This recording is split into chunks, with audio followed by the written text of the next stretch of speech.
अस्सलाम वालेकुम, बिस्मिल्लाहिर्रहमानिर्रहीम। वेलकम करता हूँ आपको अपने यूट्यूब चैनल यासिर जेमस्टोन पे। हम शुरू करने जा रहे हैं एक बहुत ही इंटरेस्टिंग सीरीज अकीक स्टोन के ऊपर। तो सबसे पहले मैंने जिस अकीक का सिलेक्शन किया है वो है ब्लैक अगेट यानी काला अकीक। इंतहाई फेमस स्टोन है और इंतहाई खूबसूरत स्टोन है।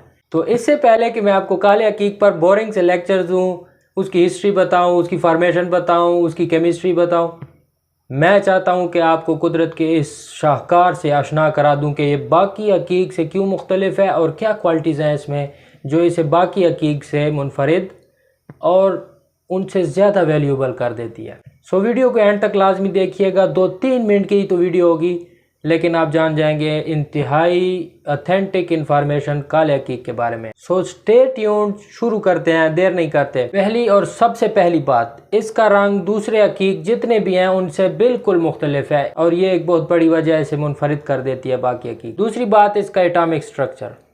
इसका एटॉमिक स्ट्रक्चर बाकी जितने भी अकीक हैं, यमनी अकीक हो गए, सुलेमानी अकीक हो गए, शजरी अकीक हो गए, उनसे बिल्कुल ही मुख्तलिफ है। तीसरी अहम बात, इसका रंग बिल्कुल काली स्याही की तरह होता है। अगर इस स्टोन में पैटर्न ना हो तो ये चेल्सिडोनी की तरह है, और अगर इसमें वाइट लाइंस का पैटर्न हो तो ये ब्लैक ओनिक्स की तरह दिखता है। ब्लैक ओनिक्स इंतहाई खूबसूरत स्टोन है, लेकिन ठहरिए, इसमें अक्सर ही काले लाइंस का पैटर्न होता है, अपने ही रंग की लाइंस का पैटर्न होता है, और यही वजह है कि ये बाकी अकीक से मुख्तलिफ इसको कर देती है। तो ये छोटा मोटा इंट्रोडक्शन था काले अकीक। वीडियो पसंद आए तो लाइक ज़रूर कीजिएगा। अल्लाह हाफिज़।